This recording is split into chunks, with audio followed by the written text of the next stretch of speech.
Versículo 23 dice así: porque la paga del pecado es muerte, mas la dádiva de Dios es vida eterna en Cristo Jesús, Señor nuestro. Aquí el texto es muy claro. El resultado del pecado es la muerte. Todos estuvimos condenados a morir porque todos pecamos. ¿Y qué es pecado? Primera de Juan capítulo 3 versículo 4 dice: todo aquel que comete pecado infringe también la ley, pues el pecado es transgresión de la ley. La primera parte del texto dice: todo aquel que comete pecado infringe también la ley. Si Juan dice infringe también, es porque el pecado, antes de ser transgresión de la ley, es otra cosa. ¿Qué es pecado? Es la separación de Dios. Se puede resumir en una sola palabra: independencia de Dios. La transgresión viene como resultado de desconfiar de Dios, de andar en la dirección opuesta a Dios. Y cuando nos separamos de Dios, que es vida, entonces inevitablemente entramos en el territorio de la muerte. La muerte es el resultado de nuestra separación de Dios. ¿Cómo apareció el pecado? Si Dios nunca creó el mal, ¿cómo inició? Pues la Biblia presenta el origen del pecado. ¿Sabes que Dios creó todos los seres celestiales y cuando los creó todos reconocían a Dios con lealtad y con amor? En el universo había perfecta armonía. Misteriosamente, el mal comenzó en el cielo, en un ser creado por Dios totalmente perfecto. ¿Sabes que Dios creó a los ángeles con libertad y voluntad para servir a su Creador? Sin embargo, uno de ellos pervirtió la libertad, se independizó de Dios y se rebeló contra Dios. Usando la figura de los reyes de Tiro y de Babilonia, la Biblia menciona cómo comenzó el pecado. Isaías capítulo 14, versículo 12 dice: ¿cómo caíste del cielo, oh lucero, hijo de la mañana? Cortado fuiste por tierra tú que debilitabas a las naciones. Tú que decías en tu corazón: subiré al cielo, allá en lo alto, junto a las estrellas de Dios, levantaré mi trono y en el monte del testimonio me sentaré.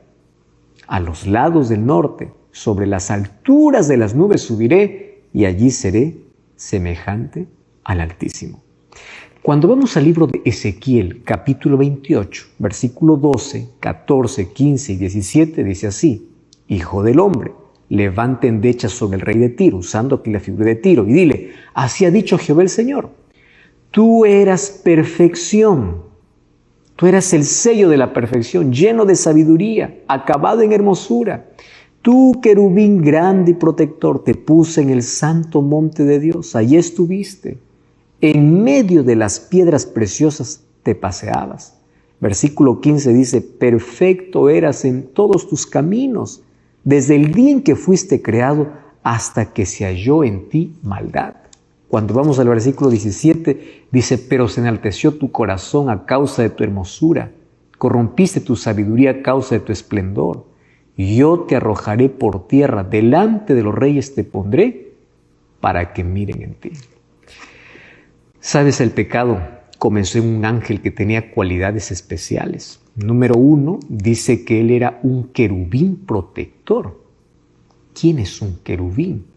¿Sabes que un querubín es una posición privilegiada entre los ángeles? Ellos están directamente en la presencia de Dios. Cuando vamos a Isaías capítulo 37, versículo 16, dice: Jehová de los ejércitos, Dios de Israel, que moras entre los querubines, solo tú eres Dios sobre todos los reinos de la tierra. Tú hiciste los cielos y la tierra. ¡Wow! ¡Qué privilegio!, ¿verdad? Número 2, segunda característica es que él fue creado perfecto. Así dice Ezequiel 28:15. Y él tenía prestigio. Su nombre significaba portador de luz. Él tenía gloria. Tercera cualidad es que él era hermoso y lleno de sabiduría, dice Ezequiel 28:12. Antes de su rebelión, Lucifer era un ángel noble.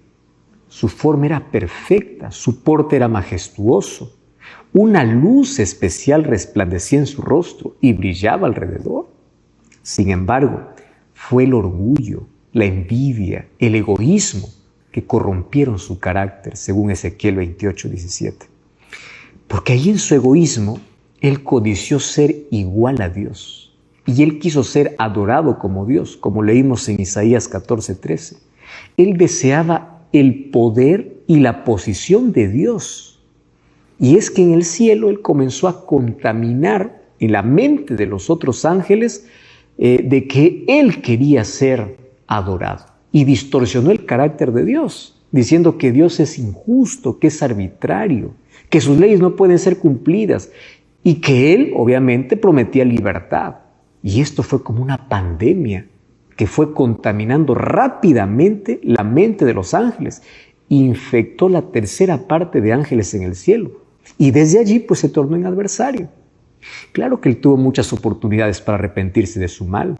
Sin embargo, su orgullo no le permitió retroceder. Y entonces ocurrió la primera guerra en el universo. Apocalipsis capítulo 12, versículos 7 al 9 dice: y después hubo una gran batalla en el cielo. Miguel y sus ángeles luchaban contra el dragón. Y luchaban el dragón y sus ángeles, pero no prevalecieron, ni se halló ya lugar para ellos en el cielo. Y fue lanzado fuera el gran dragón, la serpiente antigua que se llama Diablo y Satanás, el cual engaña al mundo entero, fue arrojado a la tierra y todos sus ángeles fueron arrojados con él. Una pregunta que muchos se hacen es: ¿y por qué Dios no destruyó a Satanás cuando se rebeló? Esa es una muy buena pregunta. Ahora, si Dios hubiese destruido a Satanás, si hubiese generado una duda en el universo, ¿por qué Dios lo destruyó? ¿Acaso tenía razón y Dios lo silenció? Es por eso que Dios permitió que el tiempo pueda revelar ante el universo el verdadero carácter de Dios y la verdadera maldad del enemigo.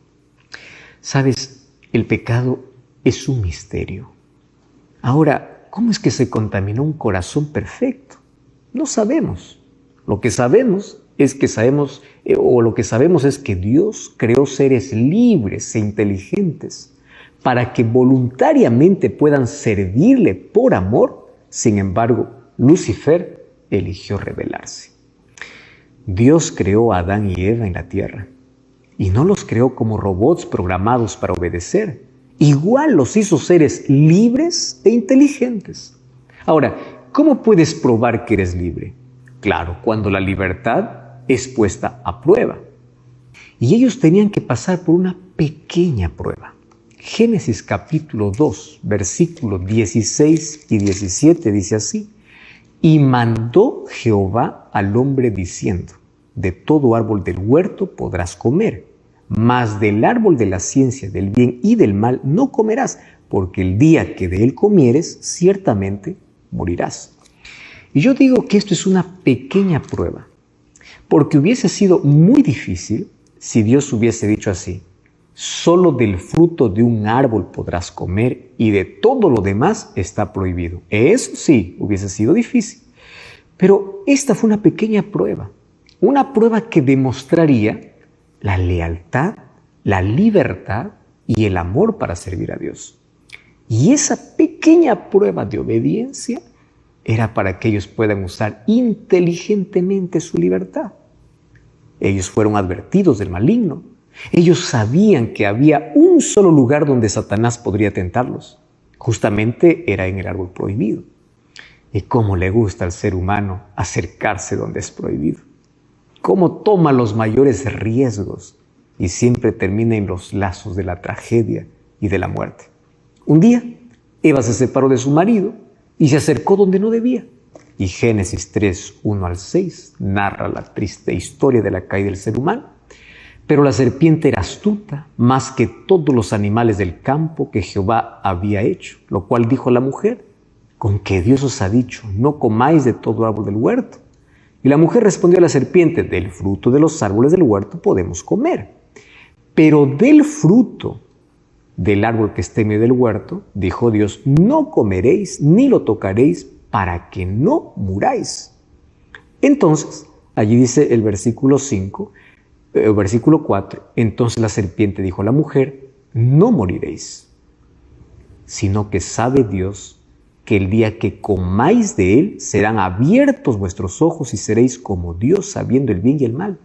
Y vio la mujer que el árbol era bueno para comer, agradable a los ojos, un árbol codiciable para alcanzar sabiduría, y tomó de su fruto y comió, y dio también a su marido, el cual también comió igual que ella.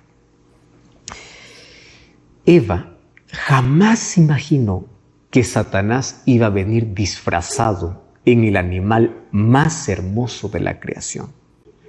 La serpiente hoy es uno de los animales más temibles, y eso es por causa de la maldición después del pecado. Pero allá en el jardín del Edén, era el animal más hermoso. No se arrastraba, ella volaba. Ahora aparece hablando con Eva. Y sabes que Eva es seducida por el diablo, porque esa es su especialidad, disfrazarse en lo más bonito para luego seducir. Satanás hoy continúa con la misma estrategia. Sabes que él nunca muestra la cara. Él siempre se esconde detrás de aquello que atrae, para luego seducir y llevar al ser humano a la muerte.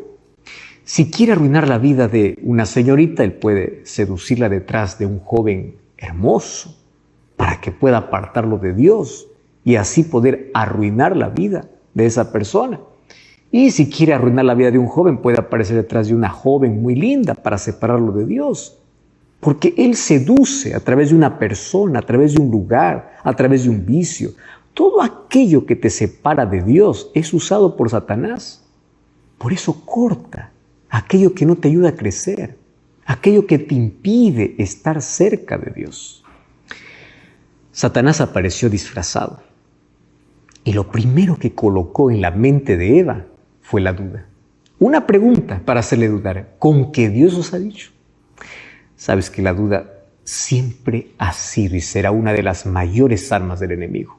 Lo mismo quiso hacer con Jesús en el desierto de la tentación. Quiso colocar duda en Jesús. ¿Cómo lo hizo? Con una pregunta o una afirmación. Si eres el Hijo de Dios. Tú sabes que el Padre ya le había dicho, tú eres mi Hijo amado. Ahora viene Satanás con duda y le dice, si eres el Hijo de Dios. O sea, en el Edén Dios había dicho que el día que comieren del fruto van a morir. Viene Satanás y dice, no moriráis. Ahora para Jesús va en el desierto para intentar hacer dudar. El enemigo tiene una manera interesante de colocar su semilla en nuestra mente y es a través de los sentidos. Sabes que los sentidos son las puertas del corazón y tú decides abrir o cerrar. Todo aquello que entra por tus sentidos es aquello con que llenamos nuestra mente. Aquí el texto dice que Eva vio, usó el sentido de la vista. Ella escuchó a la serpiente. Ella tomó del fruto, sentido del tacto, y ella comió, sentido del gusto.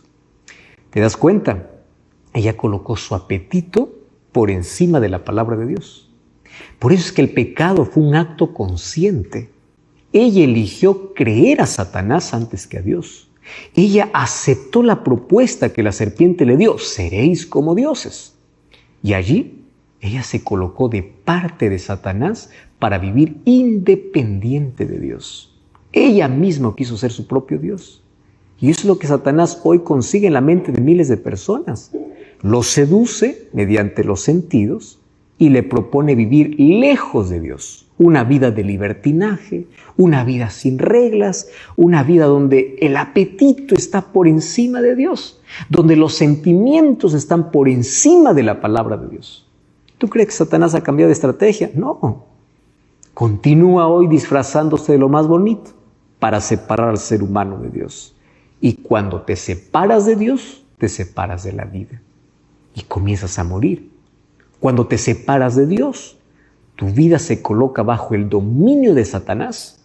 Entonces, todos tus deseos, todos tus impulsos están en armonía ¿con quién? En armonía con Satanás. Mira, Dios no creó robots. Él creó seres libres e inteligentes. Por eso en el nombre de Dios te digo, el mejor uso de tu inteligencia es usar tu libertad para escuchar la voz de Dios, para elegir vivir con Dios. Hoy, tú y yo tenemos la misma libertad para elegir qué cosa es mejor. Infelizmente, muchos hoy eligen un camino diferente. Muchos eligen, igual que Lucifer en el cielo o Adán y Eva en el Edén, rebelarse contra Dios. Y es así. No hay alguien que haga el bien y nunca peque. Desde el momento que ya nacemos, cargamos en nuestra vida la inclinación de vivir independientemente de Dios. O sea, venimos a este mundo con el egoísmo enraizado en nuestro corazón. Por eso David decía en Salmos capítulo 51, versículo 5, «He aquí en maldad he sido formado y en pecado me concibió mi madre». En maldad he sido formado. O sea, venimos con la naturaleza pecaminosa. Es un virus que está dentro de nosotros. Si no tomamos la medicina, pues vamos a morir lentamente y eternamente.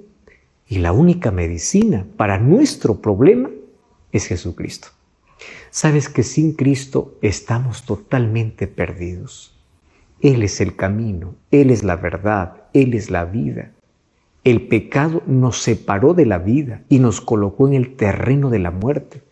Y si queremos vivir, tenemos que volver a Cristo, porque Él es nuestra única esperanza de vida. Pero sabes, nadie puede cambiar su naturaleza pecaminosa, a menos que permita que Cristo lo haga. El pecado afectó totalmente al ser humano. Afectó su intelecto, sus emociones, sus motivaciones, afectó su conciencia, afectó su voluntad, afectó su vitalidad. Por eso es que este es el virus más mortal, porque destruye vidas, destruye familias. Y si el ser humano no busca a Cristo, pues va a morir cada día. El pecado lo que hace es esclavizarte, enceguecerte, te hace creer que eres libre para hacer lo que quieras, pero lo que no sabes es que tú eres esclavo, y esclavo de todo lo cual Satanás te colocó en la vida. Desde la entrada del pecado, todos los seres humanos tenemos una lucha en la vida. A veces parece imposible de controlar, que nos conduce a hacer aquello que no queremos. ¿Sabes que casi todos los seres humanos, después de realizar alguna acción indebida, siempre se preguntan, ¿por qué lo hice? Yo no quería. Un día, el mismo apóstol Pablo confesó, Romanos capítulo 7, versículo 15 y versículo 17. Allí dice, porque lo que hago no lo entiendo. Pues no hago lo que quiero, sino lo que aborrezco, eso hago. De manera que ya no soy yo quien vive. Wow, ya no soy yo quien hace aquello, sino el pecado que mora en mí. Este es el grito desesperado de alguien que quiere hacer las cosas bien, pero no las puede. Pablo dice, el pecado que vive en mí. El pecado nace en la mente y todos los pecados cometidos nacen allí. El enemigo coloca semillas. Si tú lo vas cuidando, un día va a dar fruto. El fruto del dolor, de la tragedia, de la decepción, de la frustración, de la amargura y de la muerte. Por eso Romanos 7:17, Pablo aquí habla de su lucha en la mente. El pecado que mora en mí. Se está refiriendo a la naturaleza pecaminosa, aquella que surgió en el ser humano después de la caída del hombre allí en el jardín del Edén. Ahora, quiero que entiendas una cosa. Nadie es pecador porque mata, roba o miente. Él hace todo eso porque es pecador. Si no lo fuese, pues jamás cometería esos actos de pecado. Entonces allí nuestro problema es que luchamos para cortar a veces los frutos, que es la consecuencia de vivir lejos de Dios. Cuando la solución es que Cristo comience a transformar nuestra condición. ¿Sabes qué? Hoy muchas personas viven preocupadas por evitar los actos pecaminosos. Queremos cortar los frutos, pero la raíz continúa. Y de ese concepto, pues nacen dos ideas. Primera idea, las personas que creen que como no roban, no adulteran, no mienten, no cometen pecado. Entonces justifican diciendo, yo soy bueno, yo no necesito de ir a la iglesia, soy mejor que los cristianos, no necesito de Dios porque soy una persona buena. ¿Cuál es el problema? Ellos piensan que pecado está relacionado solamente con ser deshonesto, con adulterar, con mentir, con robar. No, querido. La Biblia dice que pecado también es no hacer las cosas buenas que sabes. Santiago capítulo 4, versículo 17 dice, aquel que sabe hacer lo bueno y no lo hace, comete pecado. Cuando vamos al libro de Romanos capítulo 14, versículo 23, dice así, todo lo que no proviene de fe es pecado. Entonces, pecado no solamente se trata de hacer, sino también de no hacer lo correcto o hacer cosas sin fe. Muchos viven en pecado aún haciendo cosas malas. A veces solo pensamos que pecado es una lista de cosas. Y si es que yo no hago esas cosas, pues ya estoy salvo. Cuando olvidamos que pecado se resume en una palabra, independencia de Dios. Lejos de Dios no importa las obras buenas que hagas, estás perdido. Cuando tú no tienes una relación cercana con Dios, estás en pecado, aun cuando llenes tu vida de cosas buenas. Porque en algún momento van a aparecer los frutos, porque la raíz, ¿dónde está? En el corazón.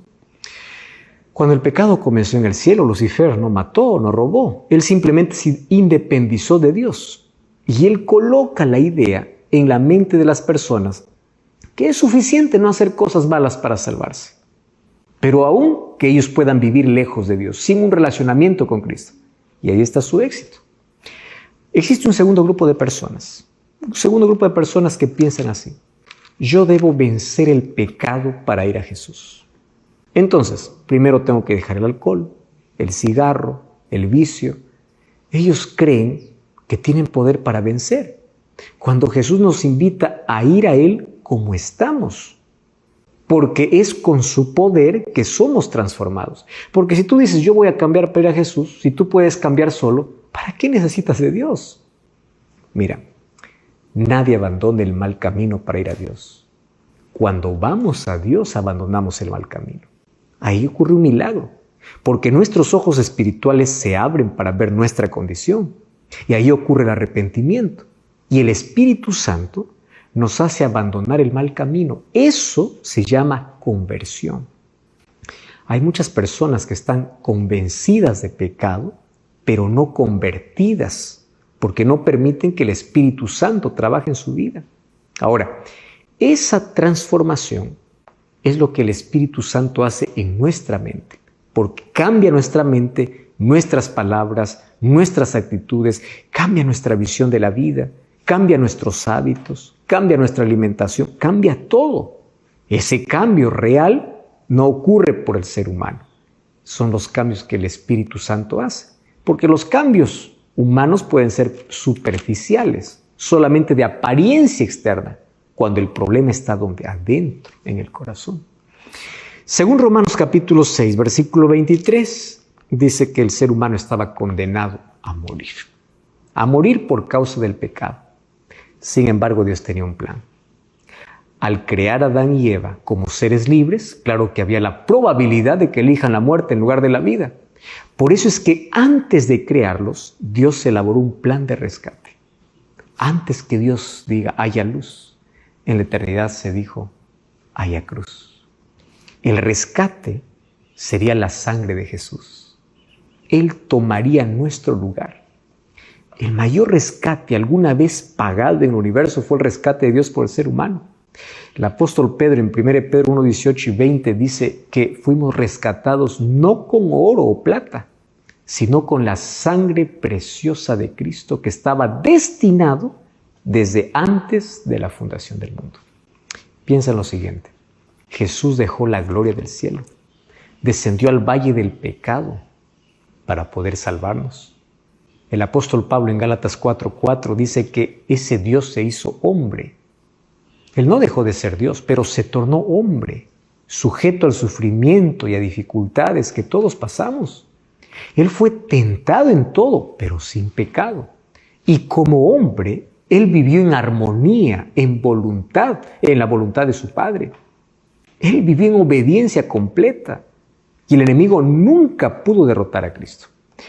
Jesucristo entonces vino a este mundo para salvarnos. Él es la única solución para el pecado, porque Él tomó nuestro lugar. Él llevó la corona de espinas para darnos una corona de vida. Él tomó nuestro lugar para darnos un lugar en el cielo. Nosotros merecíamos la muerte eterna, mas Él murió y derrotó a la muerte. Y cuando resucitó, nos garantizó que la muerte está vencida, que nos libró de la condenación del pecado, que ahora nosotros tenemos esperanza de vida. Él experimentó la muerte para que nosotros podamos tener vida. Esa es la mayor muestra de amor. Alguien que toma tu lugar. Y Jesús tomó nuestro lugar. Y fue a morir por nuestros pecados. ¿Sabes qué interesante que en la Biblia encontramos que Jesús hoy está dispuesto a poder salvar? Y Él por eso murió en la cruz, para salvar a toda la humanidad. Infelizmente, muchas personas rechazan el sacrificio de Jesús. Tú puedes creer en Jesús. Tú puedes creer que Jesús murió. Pero a menos que no lo aceptes en tu corazón, tú continúas perdido. Para que el sacrificio de Jesús sea válido, tú necesitas aceptarlo en tu vida. Tú necesitas aceptarlo como tu Salvador. Porque si no, estás en la misma condición de aquel que no cree. Ahora fíjate una cosa. Jesús cuando murió, no quedó en el Calvario. Resucitó y fue al santuario.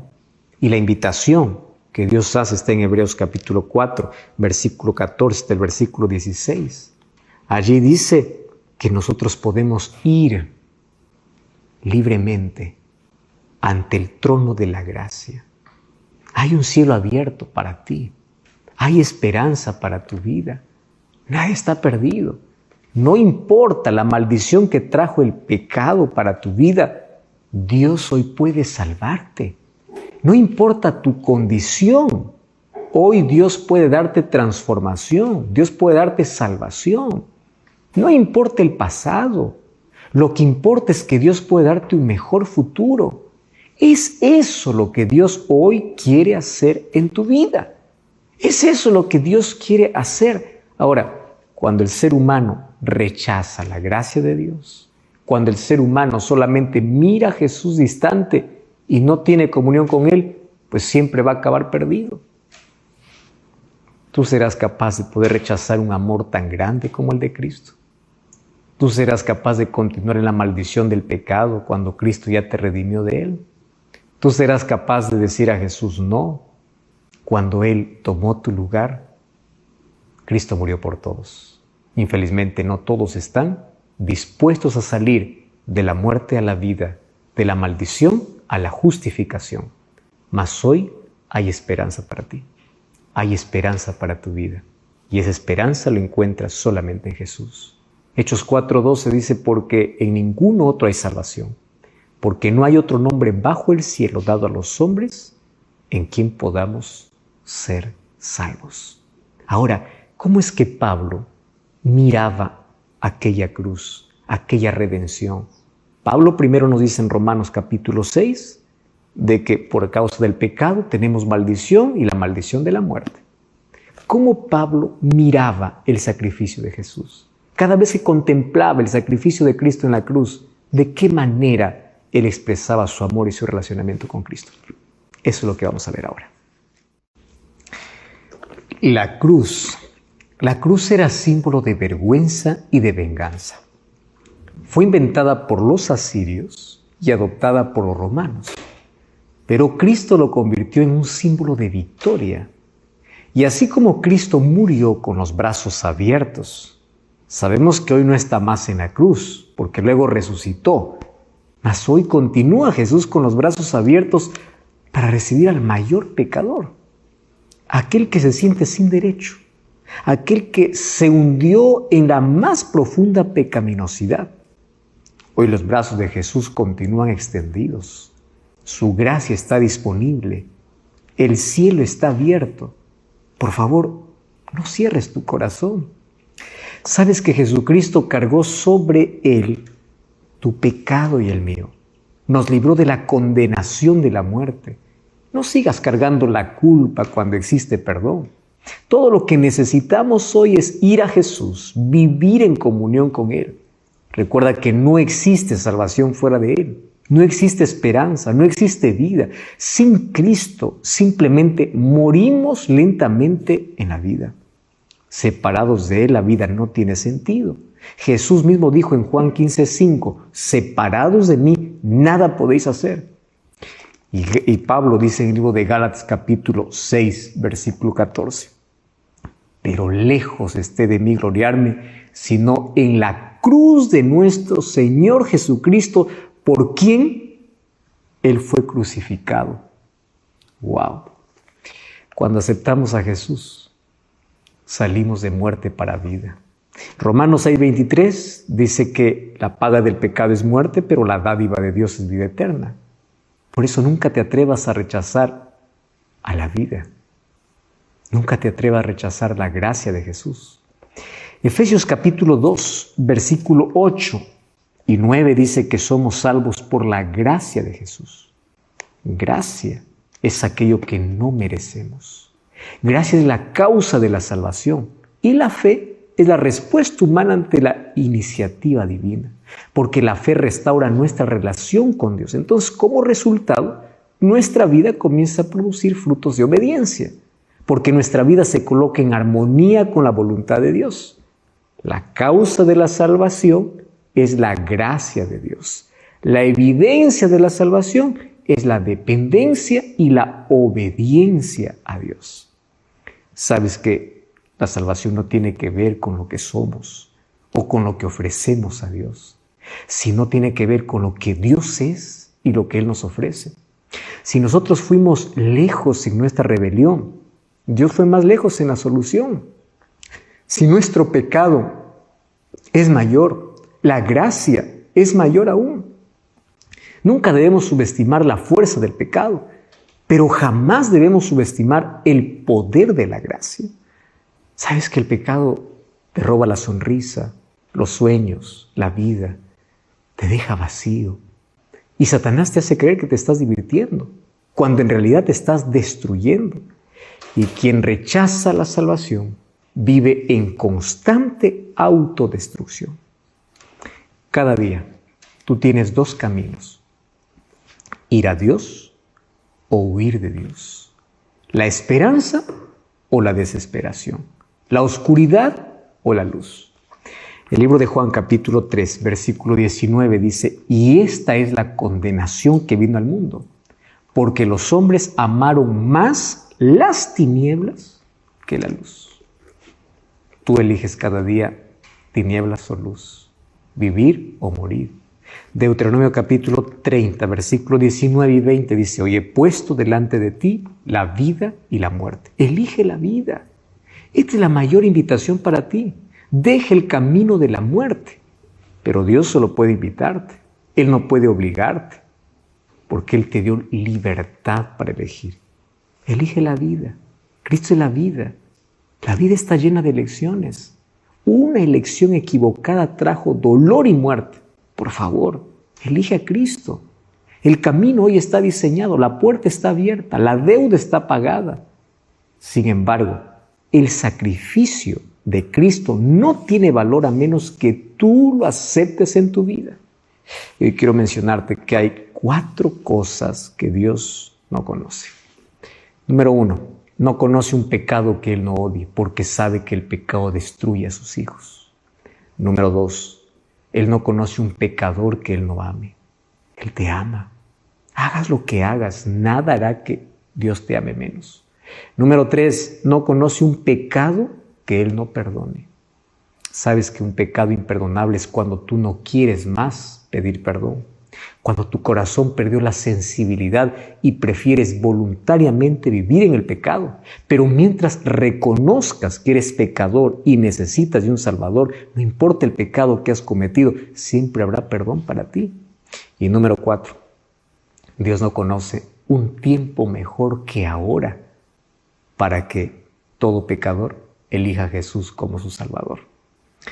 el cielo estará lleno de grandes pecadores arrepentidos y transformados por la gracia y el poder de Dios. Y el lago de fuego estará lleno de pequeños pecadores que no cometieron graves pecados, pero que siempre rechazaron la gracia de Jesús y confiaron más en sus obras. Hoy, los brazos de Jesús se abren para recibirte, pero de nada sirve sus brazos abiertos cuando tu corazón está cerrado. La Biblia dice que un día el pecado será eliminado para siempre.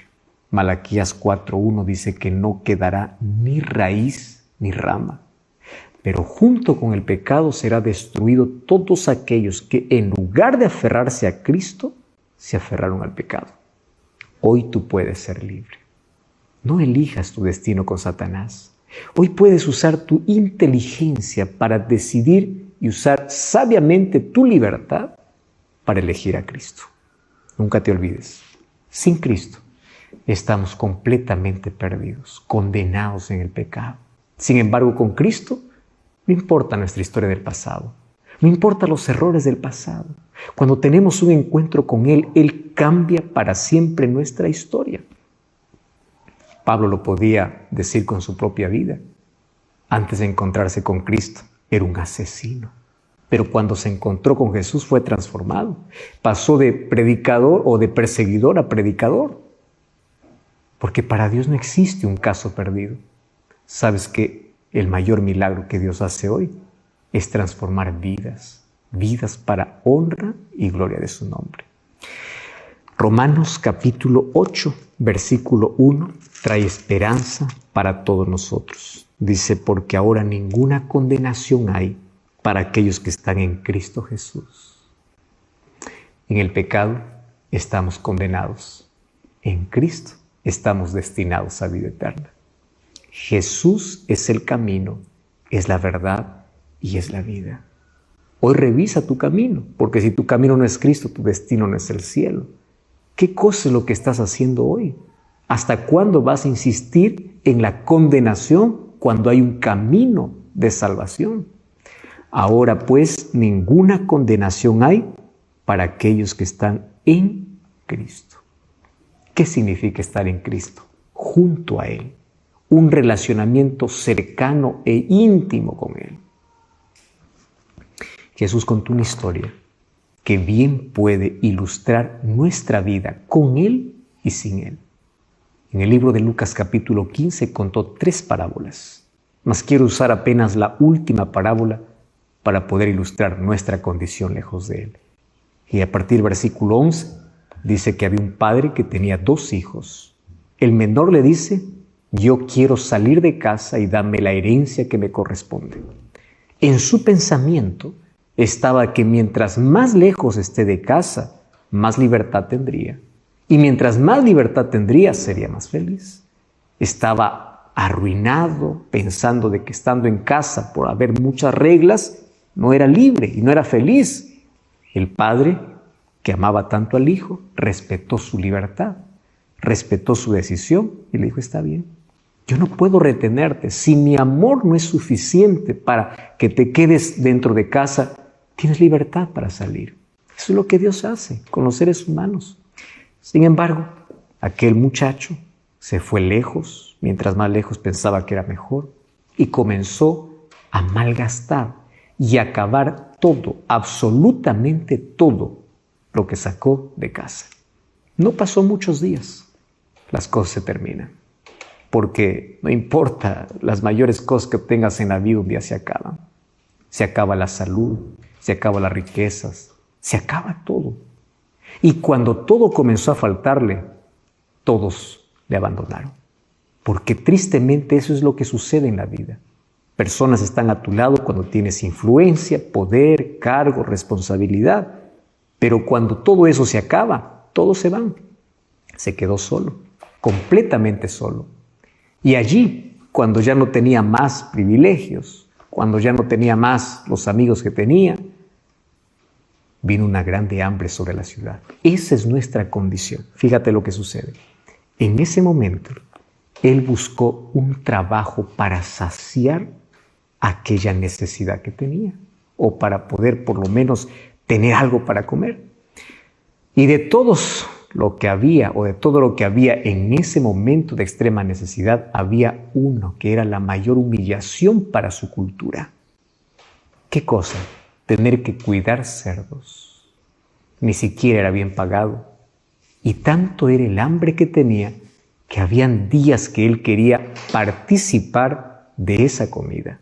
Quería comer las algarrobas que los cerdos comían. Pero allí viene un cambio de situación. ¿Qué cosa es lo que cambió? La historia dice que en ese momento volvió en sí. ¿Qué significa volver en sí? Arrepentimiento.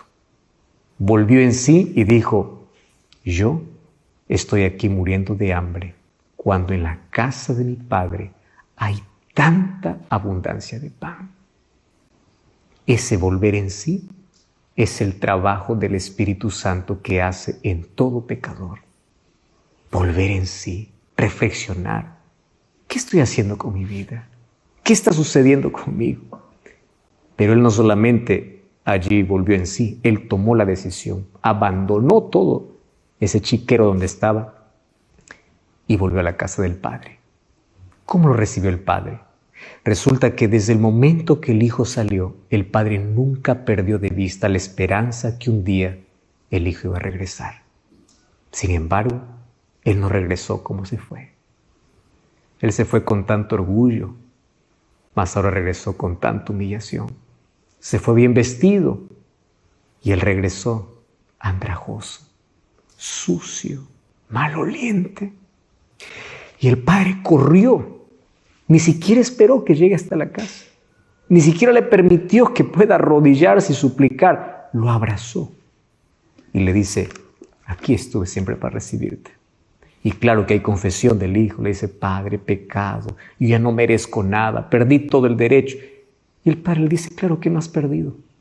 Aún así como estás, yo te recibo y voy a hacer fiesta. Y Jesús toma esta ilustración para decir que así hay gozo, así hay alegría en el cielo, cuando alguien reconoce su condición, cuando alguien sabe que está en el chiquero de la vida, cuando alguien intenta llenar el vacío existencial, el vacío de su vida, con la basura que este mundo ofrece. Y allí los brazos del Padre, al abrirse y al abrazar a este pródigo, lo que le está diciendo es, no importa cuán lejos fuiste, cuánto gastaste de tu vida, yo siempre estoy aquí para recibirte.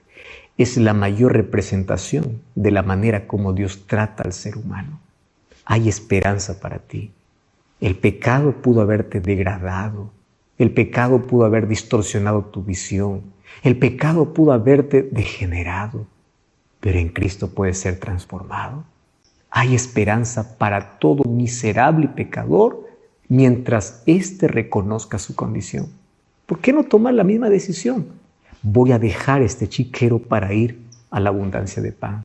Voy a dejar todo esto que la vida o por mis elecciones llegué a este lugar terrible, sin sentido, porque hoy quiero volver a los brazos de Jesús.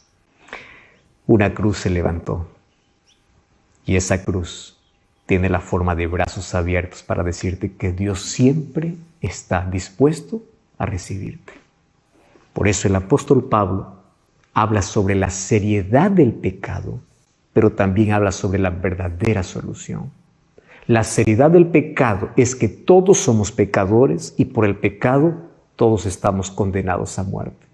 Pero la esperanza es que la dádiva de Dios, el regalo de Dios es vida eterna. Por eso que Pablo decía, me glorío en la cruz de Cristo. No necesitas llevar un crucifijo, necesitas tener a